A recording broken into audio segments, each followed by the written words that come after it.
Ouais, excuse-moi. Alors, donc, en fait, donc, alors voilà, donc du coup, un rôle très important du cardiologue en sortie d'hospitalisation et du médecin généraliste. La sortie d'hospitalisation étant un moment crucial en charge du patient.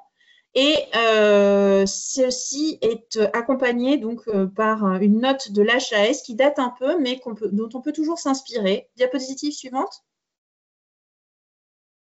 Juste pour vous dire donc que nos patients, eh bien, il va falloir choisir comment on va les prendre en charge en sortie d'hospitalisation, instaurer le traitement le plus possible pendant l'hospitalisation. Pendant l'hospitalisation, dire au patient qu'il a une insuffisance cardiaque, hein, ça ne viendrait jamais à l'esprit d'un oncologue de pas dire au patient qu'il a un cancer de la prostate. Donc, pourquoi les gens insuffisants cardiaques ne savent pas qu'ils ont... C'est vraiment enfin, vraiment, il y a une prise de conscience importante à faire, hein, d'expliquer aux gens qu'ils ont l'insuffisance cardiaque, que c'est une maladie grave et que c'est une maladie qu'il va falloir prendre en charge dans un projet de soins, que les gens ne sont pas seuls et qu'on a des traitements qui marchent très bien et qu'il ne faut pas qu'ils se découragent et qu'on est là pour les aider, mais au même titre qu'un cancer. Il faut vraiment raisonner de la même façon. Et donc, décider du mode de sortie et de suivi dans la transition. Diapositive suivante. Dans cette transition, il y a de l'éducation thérapeutique, je vous l'ai dit. Bon, en fait, insister là-dessus parce que je sais bien que vous êtes très impatient que je vous parle de télésurveillance, mais tout ça pour vous dire qu'en fait, la télésurveillance ne fait que s'inclure dans ce processus de suivi et de sortie qui encadre le moment de sortie d'hospitalisation. Et dans ce processus, il y a de l'éducation thérapeutique, et j'insiste encore sur la consultation d'annonce, qu'en fait, on a développé un protocole autour de la consultation d'annonce avec le GIC et qui a été soutenu par Ethicare. Pour expliquer au patient, pour lui faire de l'éducation sur les symptômes, essoufflement, prise de poids, œdème, fatigue, et les principes qui sont des principes, donc faire de l'exercice physique, prendre son poids, observer ses traitements et ne pas trop saler. Et c'est là qu'intervient la télésurveillance. On peut poursuivre.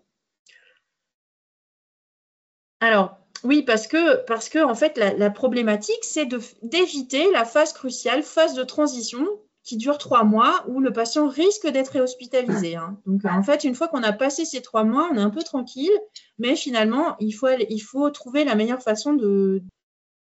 Diapositive suivante.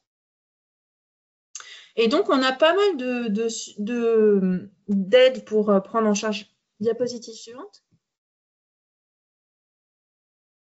Donc, dans le suivi, on a des professionnels de ville, les pharmaciens, les infirmiers IPA, ISPIC, l'HAD, la télémédecine, les réseaux qui sont un peu moins présents actuellement, le Prado, peut-être des solutions e-santé, peut-être des cliniques d'insuffisance cardiaque dédiées. Bon, ça, c'est pas encore trop développé.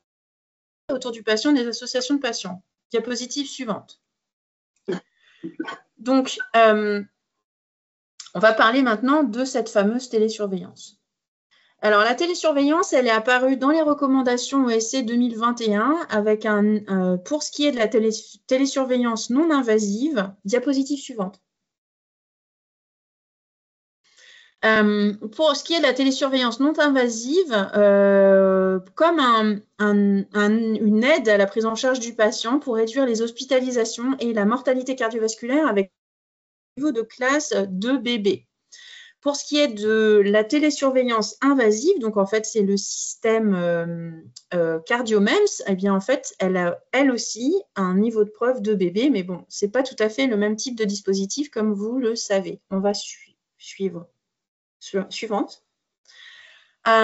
Et donc, juste pour vous remettre aussi le contexte en fait de la télésurveillance, donc tout ça pour vous dire que la télésurveillance de l'insuffisance cardiaque fait partie de la télémédecine qui fait elle-même partie des modules d'e-santé. Le module d'e-santé, c'est tout ce qui sont connectés finalement à la prise en charge du patient.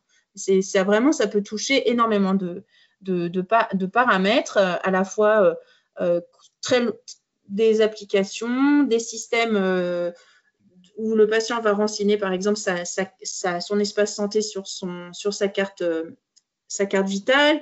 Ça peut être des solutions qui l'aident, un site internet, une application, tout ça. La télémédecine, c'est différent. En fait, être efficace, qui a montré une efficacité pour la prise en charge des gens. Tous les outils d'e-santé n'ont pas montré vraiment d'efficacité. Par contre, la télémédecine, elle, a été évaluée, est évaluée et montre une efficacité. Donc, on va passer suivante. Et alors, donc, la télémédecine, elle arrive, si vous voyez, en fait, quand on a des patients, donc on va du patient qui a des facteurs de risque vers un patient qui a lui-même une maladie. Donc là, c'est la place des techniques dans la vie du patient. On a pris l'exemple du diabète. Vous voyez qu'en fait, dans chaque maladie chronique, vous avez des effets qui sont liés à un mode de vie, à une interaction de l'e-santé à des moments donnés, parce que le patient va être proactif, va parfois se saisir d'outils tout seul, mais en fait, finalement, on ne sait pas trop si ça va impacter sa prise en charge. Et en fait, après, pour diminuer les complications, les comorbidités, et bien, vous avez des traitements et vous avez des outils de télésuivi et de télémédecine. Suivante.